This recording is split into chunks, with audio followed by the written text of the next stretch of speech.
Ito na yung update dun sa pasangyupsal ni Jeremiah. Isang linggo nang nakakalipas pero iniiwasan niya kapag tinatanong ko siya na, "Oy, kailan tayo magsasamji?" Iniiwasan niya yung tanong na yun. Diba, Madi? Yes! O ano, ang tanong ng mga katropa natin, kailan daw ang samgyupsal na libre ko? Kailan ba? Kailan mo ba gusto?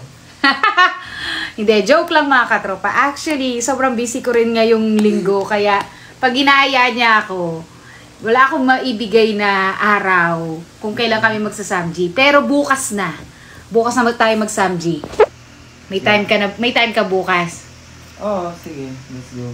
So, ready ka bang ilibre mo ako kahit saan gusto kong kainan ng samji?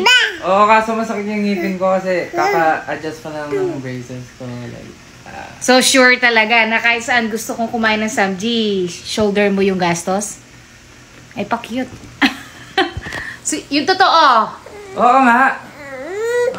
Ayan na. Kung napanood nyo yung vlog na ginawa namin, no? Yung Poison Challenge, siya yung natalo. So, ang usapan namin, sabi daw natin si Maddie, what do you want?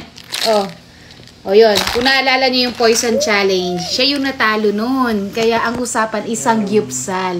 Kaya abangan nyo bukas ha. Kahit hindi ako makain ng samgyup na, sige, let's go. Oo, hindi siya kumakain ng samgyup eh. Hindi siya mahilig sa Korean food. Yung natrauma ako doon sa mga napanood ko may mga magots, gano'n. Yung sa grilling nila, no? Oo. Oo. Masaselan tong mga kapatid namin eh. Hindi nakakatrauma naman talaga yung ano. Madi, saan pupunta to? Madi, wait lang. Wait lang. Wait, wag kang bababa na. Ano yung mo si Madi, ihangat mo. Tingnan nyo na si Madi. Gusto nang bumaba. Kung bababa, dito ka muna. So, yan, update ko kayo, ha? Bukas na mangyayari yung sagyupsal. Don't cry. It's okay. Ay, rugo. Cry ka, ha? Sige na.